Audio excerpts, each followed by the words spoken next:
Hindi nakikipaggera ang Pilipinas. Yan ang iginiit ni Pangulong Bongbong Marcos sa gitna ng mga akusasyon ng China na tayo raw ang naghahamon at pasimuno ng gulo sa West Philippine Sea. Nasa frontline ng balitang yan si Marian Enriquez.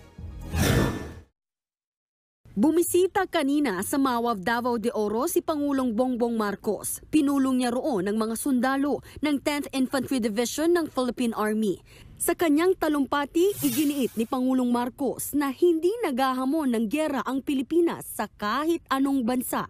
Ayon sa Pangulo, wala naman tayong gustong pasukin at dinidepensahan lang natin ang ating bansa.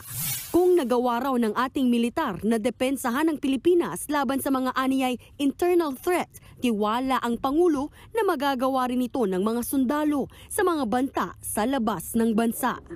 Sinabi yan ng Pangulo sa gitna ng akusasyon ng China na Pilipinas daw ang naghahamon at pasimuno ng gulo sa South China Sea.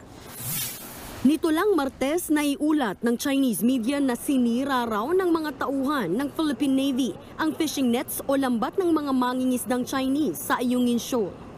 Pasok ang Ayungin Shoal sa exclusive economic zone ng Pilipinas. Bago yan, naglabas din ng China ng video na umano'y panunutok ng baril ng sundalong Pinoy sa tauhan ng China Coast Guard sa Ayungin Shoal. Ang mga akusasyong yan, pinalagan ng Armed Forces of the Philippines. Giit ng AFP, nililihis lang ng China ang atensyon ng publiko mula sa kanilang iligal at agresibong mga aksyon.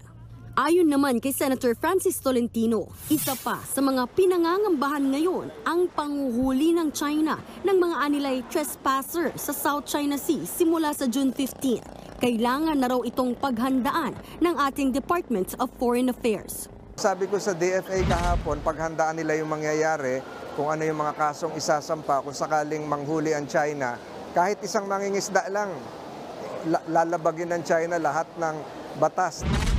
Sa ngayon, dumarami raw ang mga naitatalang aktibidad ng China sa West Philippine Sea.